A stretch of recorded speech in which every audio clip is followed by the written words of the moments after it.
Presented by TikTok music के audio video सबसे पहले आप तक पहुंचे तो लाल बटन को दबाकर चैनल को सब्सक्राइब जरूर करें और साथ में बेल आइकन को दबाना न भूलें।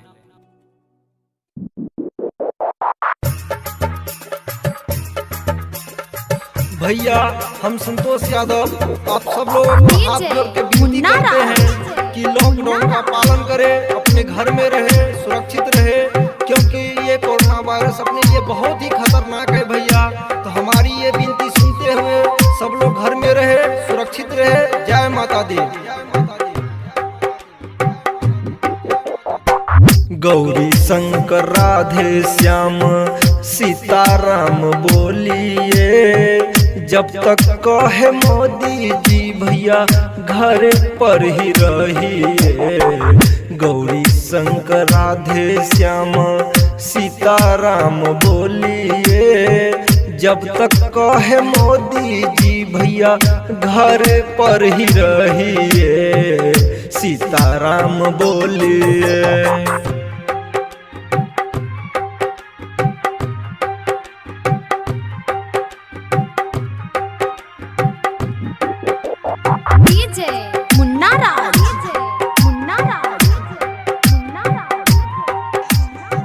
डीजे कृष्णा यादव।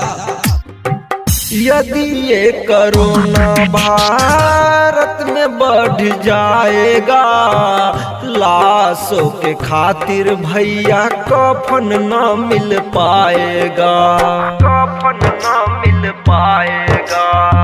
यदि ये कोरोना भारत में बढ़ जाएगा, लाशों के खातिर भैया कफन न मिल पाएगा। देश को बचाना है, सब कोई मिल के करिए। साबुन से हाथ भैया मल मल के धोइए। गौरी शंकर राधे श्याम सीताराम बोलिए, जब तक कहे मोदी जी भैया घर पर ही रहिए। सीताराम बोलिए।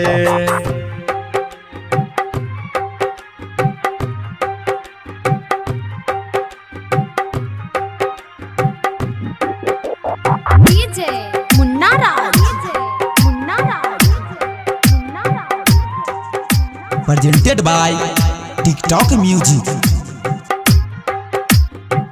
बाहर न निकलना है करके बहाना जी, सगे और संबंधी को घर न बुलाना जी, घर न बुलाना जी। बाहर न निकलना है करके बहाना जी, सगे और संबंधी को घर न बुलाना जी।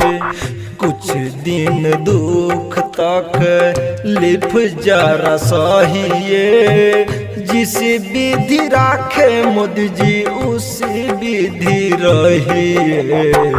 गौरी शंकर राधे श्याम सीताराम बोलिए, जब तक कहे मोदी जी भैया घर पर ही रहिए। सीताराम बोलिए।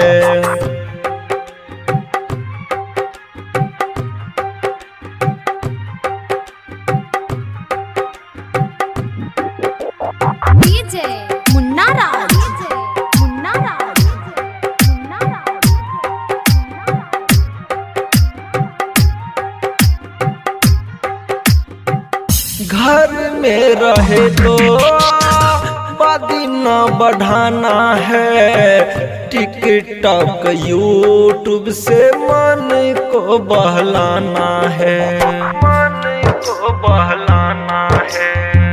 घर में रहे तो आबादी न बढ़ाना है, टिकटॉक यूट्यूब से मन को बहलाना है।